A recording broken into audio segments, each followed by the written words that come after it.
네, 오늘도 주님과 동행하시는 복된 하루 되시기 바라겠습니다. 오늘 말씀은 야고보서 4장 16절에서 17절 말씀입니다. 이제도 너희가 허탄한 자랑을 하니 그러한 자랑은 다 악한 것이라.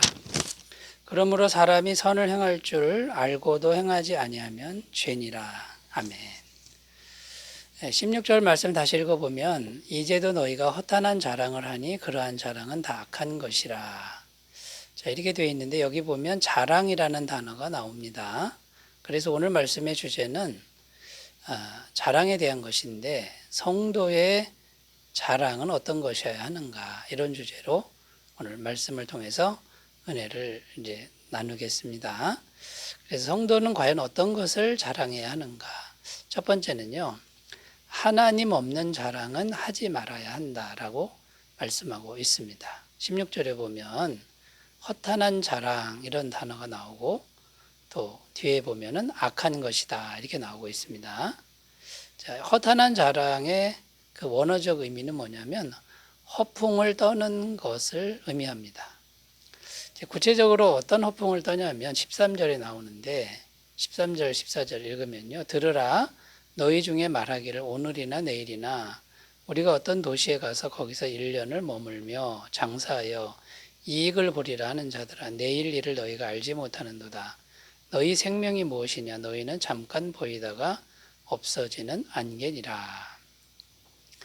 자, 뭔가 장사할 계획을 치밀하게 세우는 이제 그런 모습인데 이게 허탄한 자랑이라는 겁니다. 허풍이 된다라는 거죠. 왜냐하면 인간은 내일 일을 알 수가 없는 존재이기 때문이라는 거죠. 근데 또 이 허풍 떠는 이제 이런 것이 악한 것이다. 이렇게 이제 말씀하고 있다라는 겁니다. 이게 어떻게 악한 것이 되는 것일까요? 허풍 떨 수 있지 않습니까? 이제 이렇게 우리가 반문할 수 있는데 영적인 관점에서는 이거는 악한 것이다. 왜 그러냐면요. 교만과 연결되기 때문이다라는 거죠. 이게 왜 교만이 되냐면 사람에게는 인생을 주관할 수 있는 능력이 없다라는 겁니다. 인생의 주권이 자기 손에 달린 것처럼 생각하고 있는 이제 그런 생각은 교만한 생각이다라는 거고요. 이 교만이라고 하는 건 마귀의 성품입니다. 마귀의 전형적인 모습이 된다라는 것이죠. 마태복음 4장 8절 9절 읽어보면요. 마귀가 또 그를 데리고 지극히 높은 산으로 가서 천하 만국과 그 영광을 보여 이르되 만일 내게 엎드려 경배하면 이 모든 것을 내게 주리라. 이 마귀가 40일 금식하신 예수님을 시험하는 이제 그런 내용인데 천하 만국 그 영광이 마치 자기 것인 양 말하고 있습니다. 이게 마귀의 전형적인 교만의 모습이라는 거죠.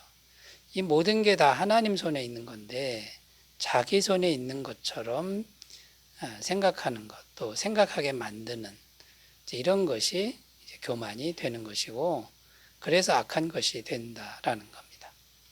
자, 결론적으로 말해서 하나님 없는 자랑은 허풍이고 악한 것이다.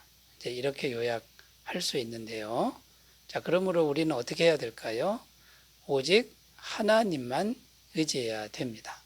하나님을 의지하지 않는 모든 것이 허풍이고 악한 것이 된다라는 거죠. 마태복음 10장 29절 참새 두 마리가 한 아사리온에 팔리지 않느냐 그러나 너희 아버지께서 허락하지 아니하시면 그 하나도 땅에 떨어지지 아니하리라. 하찮은 참새 한 마리도 하나님이 허락지 않으면 한 마리도 얻을 수 없다. 이것이 우리 인생의 지금 현주소라는 겁니다. 로마서 10장 11절 12절 성경에 이르되 누구든지 그를 믿는 자는 부끄러움을 당하지 아니하리라 하니 유대인이나 헬라인이나 차별이 없음이라 한 분이신 주께서 모든 사람의 주가 되사 그를 부르는 모든 사람에게 부요하시도다. 그러면 여러분 성경이 계속 말하는 게 이제 무엇입니까? 주님을 의지하는 자는 절대 부끄러움을 당하지 않고요. 우리 하나님만이 모든 사람의 주님이시다, 주인이시다. 이것을 우리가 굳게 믿고 오직 하나님 의지하는 것만 자랑하는 그런 삶이 되셨으면 좋겠고요. 하나님 없는 그 허탄한 자랑들 모두 내려놓는 귀한 삶이 되시기 바라겠습니다. 자, 두 번째로 가보겠습니다. 성도의 자랑은 어떤 것이어야 하는가? 두 번째는요, 오직 복음을 자랑하라 이렇게 말씀하고 있습니다. 자, 앞에서 하나님 없는 자랑은 하지 말아야 된다는 것을 살펴보았는데요. 그럼 어떤 자랑도 아예 하지 말아야 하는 것일까요? 자랑하는 자체를 하지 말아야 되는 것일까요? 이제 그런 의미는 아니다라는 겁니다. 성도도 자랑할 것이 있는데 그것은 복음이라는 것이죠. 복음은 얼마든지 자랑해도 괜찮다. 자꾸 말해도 괜찮다라는 겁니다. 자, 왜 복음을 자꾸 자랑해야 할까요? 첫 번째는요, 복음은 자꾸만 자랑해야 영혼이 구원될 수 있다라는 겁니다. 그러니까 복음을 자꾸 말해야 그 복음을 듣는 사람이 생겨나고 듣는 자가 살아나게 되는 것이죠. 로마서 1장 16절 내가 복음을 부끄러워하지 아니하노니 이 복음은 모든 믿는 자에게 구원을 주시는 하나님의 능력이 됨이라. 먼저는 유대인에게요, 그리고 헬라인에게로다. 사도 바울은 이 복음을 자랑스럽게 여겼고 복음을 말하는 것을 게을리하지 않았습니다. 왜냐하면 듣는 사람에게 구원의 능력이 되기 때문이라는 거죠.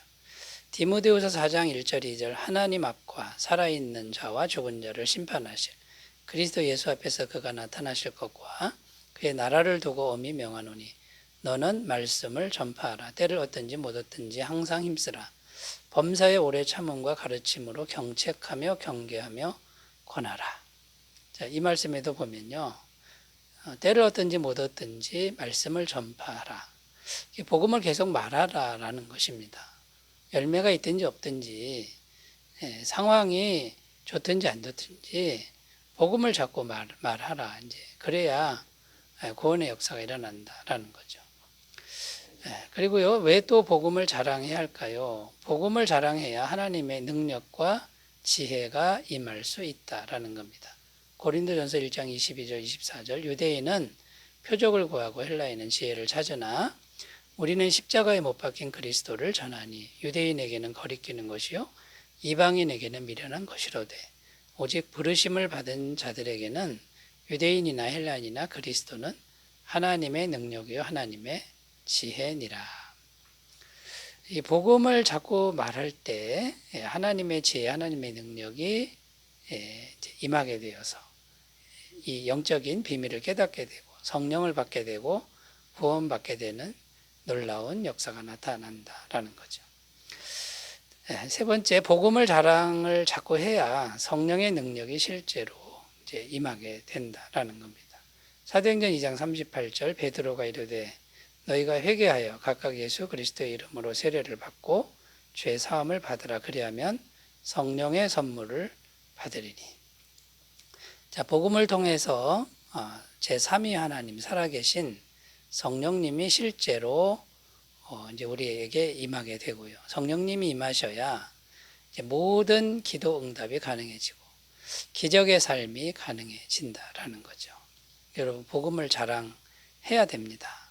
그리고 네 번째, 마지막으로 복음을 왜 자랑해야 되냐면 복음을 자랑할 때 세상 욕심을 극복할 수 있다, 버릴 수 있다 라는 것입니다.